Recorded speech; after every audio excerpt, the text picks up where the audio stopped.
Nous voilà à la Porte Dauphine. Nous allons tout de suite fuir ce monstrueux périphérique parisien pour pénétrer dans le bois de Boulogne, début de ce circuit ouest-est parisien.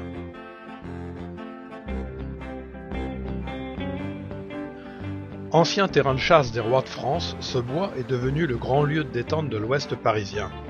Il me semble apercevoir un sourire. Si. Il y a 20 siècles s'étendait déjà une immense forêt allant de Montmorency à Meudon. Dagobert venait y chasser le cerf.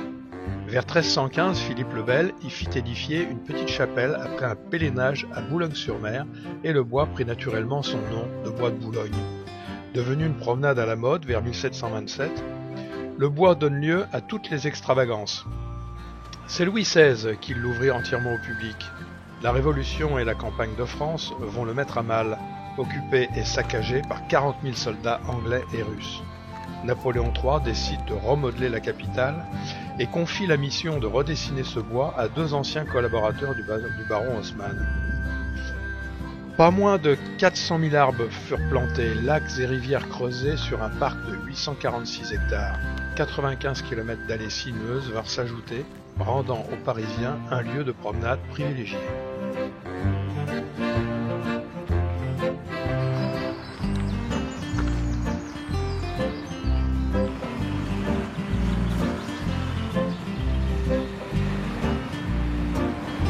Nous sommes à la cote 52,895 mètres d'altitude.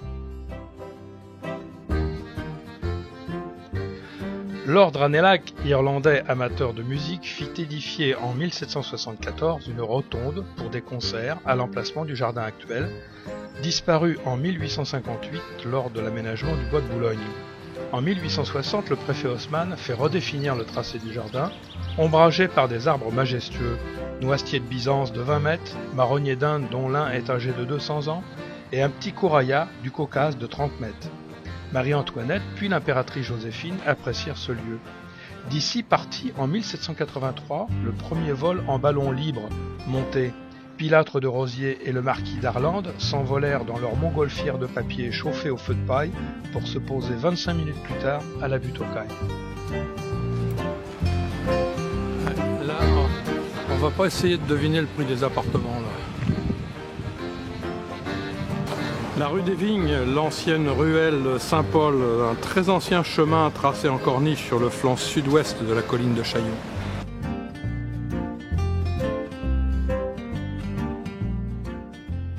En Inde, on va à l'école en vélo.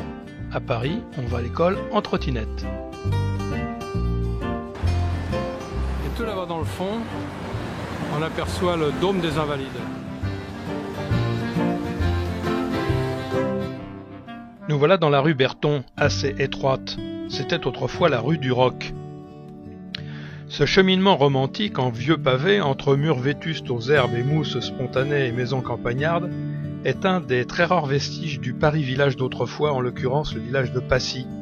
La maison du numéro 24 avec une courette n'est autre que celle qu'habita Balzac entre 1841 et 1847, qui est de nos jours le musée Balzac. À remarquer, devant la maison de Balzac, une borne de 1731 qui marquait bien avant 1860 la limite séparative des seigneuries d'Auteuil et de Passy. Le mur de droite cache l'ancien domaine de Lamballe, dont le château du XVIIe siècle abrite aujourd'hui l'ambassade de Turquie. Et dans cet hôtel habita Marie-Thérèse Louise de Savoie-Carignan, princesse de Lamballe, de 1749 à 1792.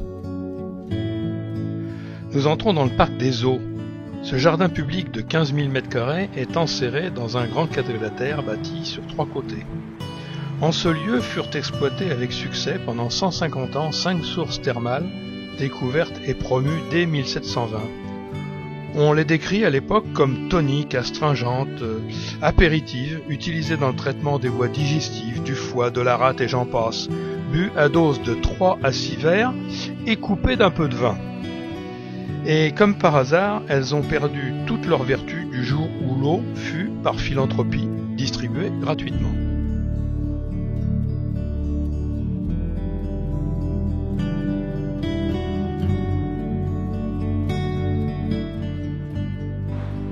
Nous arrivons sur ce superbe pont Bir Hakeim, ex-viaduc de Passy.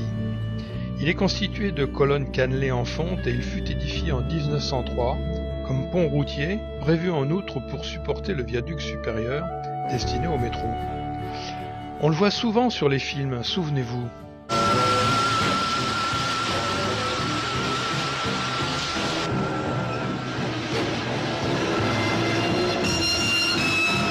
Vous ne trouvez pas que vous en faites un peu trop? Si, c'est vrai, mais c'était juste pour vous montrer.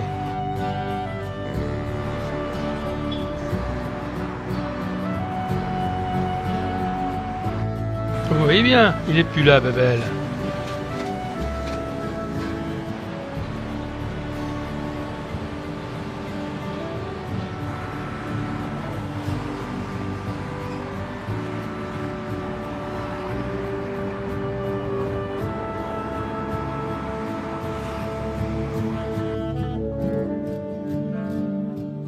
Alors on va suivre cette belle allée jardinée créée en 1941. Elle était établie juste au-dessus de l'ancien chemin de fer des Invalides, qui est devenu le RER aujourd'hui.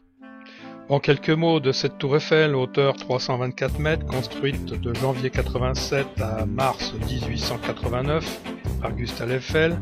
Elle pèse 7000 tonnes, composée de 15 000 pièces, assemblées par 2,5 millions de rivets. Et du haut de ces 274 mètres de la troisième plateforme, la vue porte en clair jusqu'à 90 km et la portée du phare balise pour les avions est de 180 km. On peut ajouter que la pression au sol de ces appuis n'excède pas 4 kg au centimètre carré, celle d'un siège supportant un homme, et que le chantier de peinture de sa structure dure 18 mois et revient tous les 5 ou 10 ans selon les zones. Comme vous le voyez, le premier étage est actuellement en cours de reconstruction. Nous aurions aimé vous faire découvrir Paris d'en haut, mais nous avons été vaincus par la file d'attente des touristes étrangers avec une bonne heure d'attente.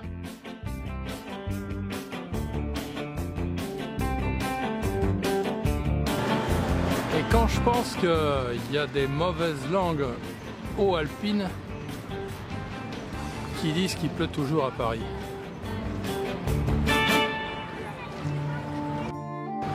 Alors nous voilà sur le champ de Mars et on aperçoit dans le fond l'école militaire. Louis XV, inspiré par la Pompadour, fonda en 1773 cette institution sous le nom d'Hôtel Royal Militaire pour former au métier des armes 500 gentilshommes pauvres et la finança en partie grâce aux taxes perçues sur les jeux de cartes.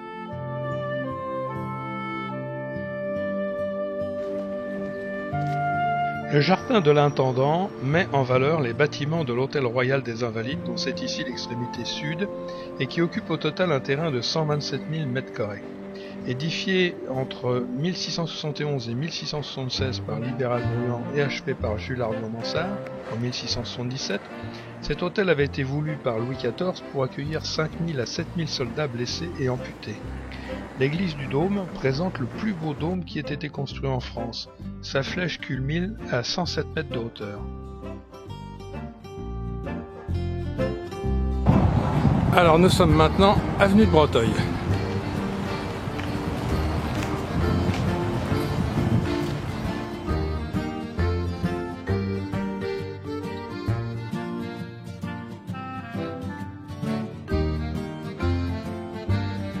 Voilà la rue Oudinot, qui s'est appelée Chemin Blomet, devenue rue Plumet et qui est citée par Victor Hugo dans Les Misérables. À de la rue Rousselet, on aperçoit bien la tour Montparnasse. Alors l'hôtel de Choiseul.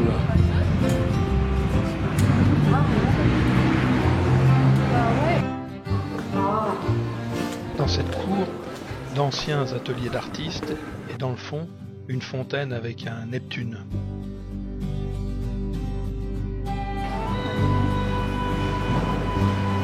L'hôtel de Croix de 1728, suivi de l'hôtel de Beaune de 1719. Voilà la rue de Rennes avec la tour Montparnasse dans le fond. On est en approche du parc du Luxembourg et c'est l'heure du casse-croûte. Et ici, on ne peut pas manquer le meilleur fromage de tête de tout Paris. Vous avez encore faim ?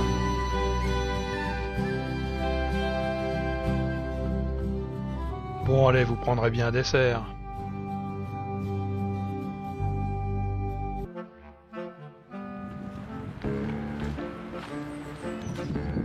Le jardin du Luxembourg est le plus central des grands espaces verts de la rive gauche, 21 hectares ouverts au public. Inséparable du palais du Luxembourg, au siège du Sénat, il est le fruit d'une gestion compliquée. Au moment de son ouverture au public, peu après 1780, il connaît un succès immédiat en raison de son charme, du calme et de l'air lénifiant des lieux. Depuis, il a été et demeure apprécié par des générations d'étudiants du quartier latin qui l'entourent.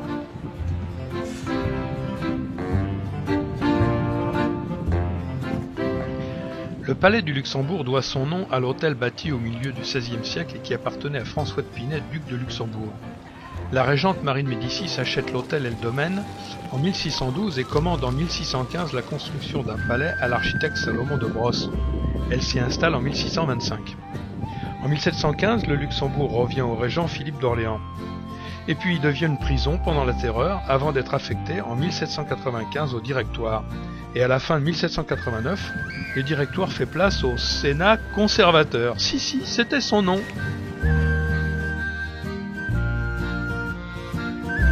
Ah, c'est l'heure de saucissonner.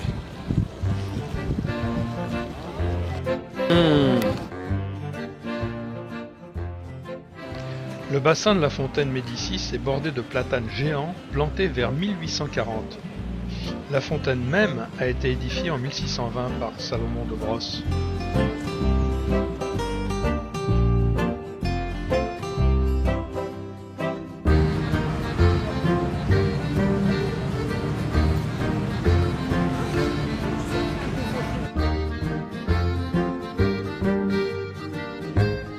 Voilà, nous sommes à 61 mètres d'altitude et c'est le sommet de la montagne Sainte-Geneviève.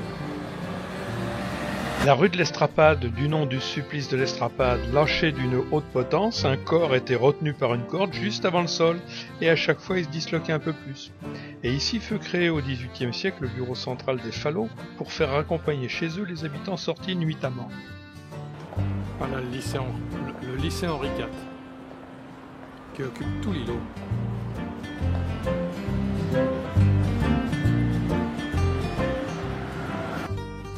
Et nous arrivons place de la Contrescarpe.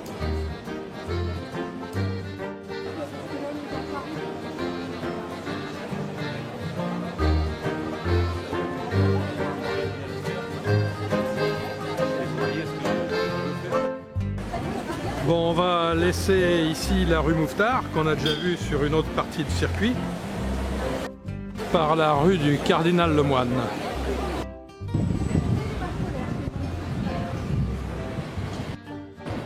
La rue Rollin.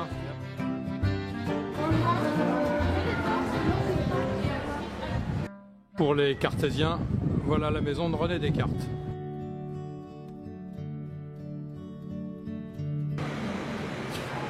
On voit qu'il y a eu un petit peu de terrassement au fil des siècles.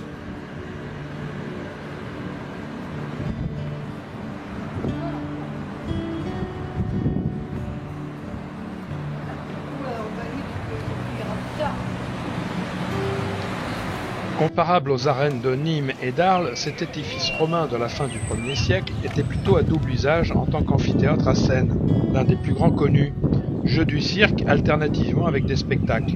Mais il est incomplètement dégagé, sa capacité était de 15 000 spectateurs. C'est le nom d'une butte à gravats ainsi que d'un moulin sur la Bièvre existant en 1150.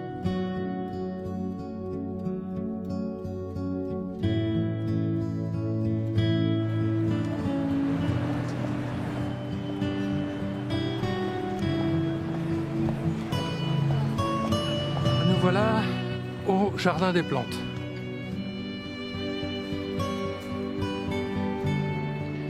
Le Jardin des Plantes est un grand domaine de 28 hectares appartenant au Muséum national d'histoire naturelle.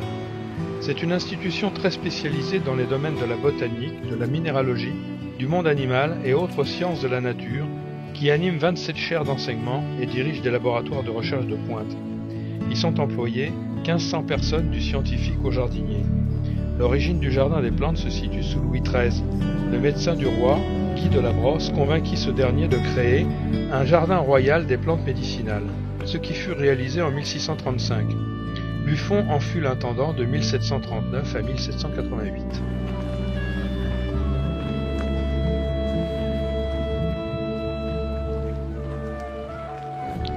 Le croirez-vous, cette souche a 33 millions d'années.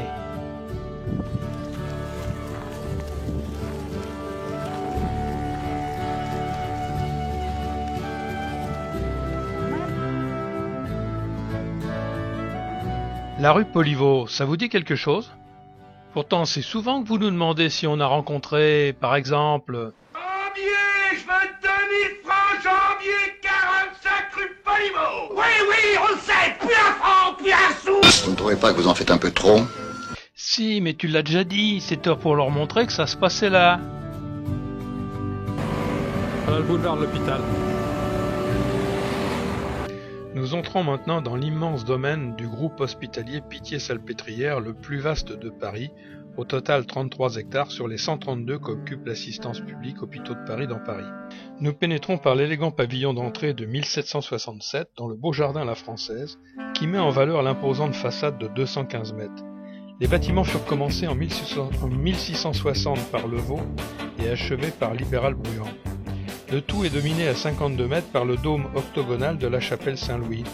Ce curieux édifice, de l'importance d'une église pouvant accueillir jusqu'à 4000 fidèles, se compose de 4 nefs principales en croix grecque, complétées par 4 chapelles courtes en bissextrices, disposition qui permettait de répartir en les isolant les différentes catégories de malades autour du maître-autel central.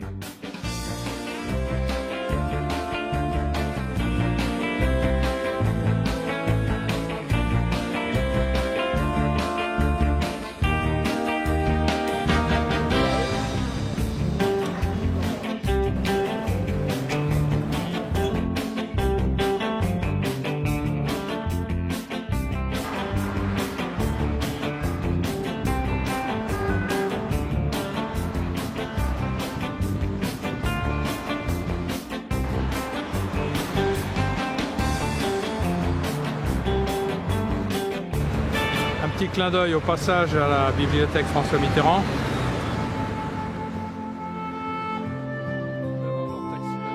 Bon là vous avez reconnu, c'est le ministère des Finances, c'est juste une prise de vue pour vous montrer que votre argent est bien utilisé. Bon j'arrête de filmer parce qu'il y a 2 ministres qui m'observent de là. Et tout de suite, le POMB, le palais omnisport de Paris-Bercy. Nous sommes maintenant dans le parc de Bercy. Ah, combien de barriques de pinards ont circulé ici. Les entrepôts de Bercy s'établirent au début du XIXe siècle, hors de Paris, donc hors droit d'octroi, et en bordure de la voie d'eau qui acheminait la marchandise. Ce fut longtemps un centre de négoce de vins et spiritueux d'importance internationale. L'opération de reconversion, menée sur 51 hectares, tout en maintenant au sud un secteur d'activité tertiaire, a réalisé une série de logements et d'activités diverses le long et à l'extrémité d'un parc de 13 hectares et demi. On a conservé la majeure partie des platanes, plus que centenaires, soit 200, et ajouté de nouvelles plantations, le tout atteignant au total 1230 arbres.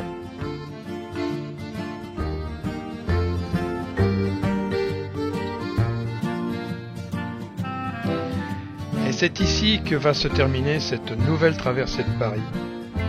Paris agité, vous dites? C'est pas vrai. Paris tranquille, la preuve.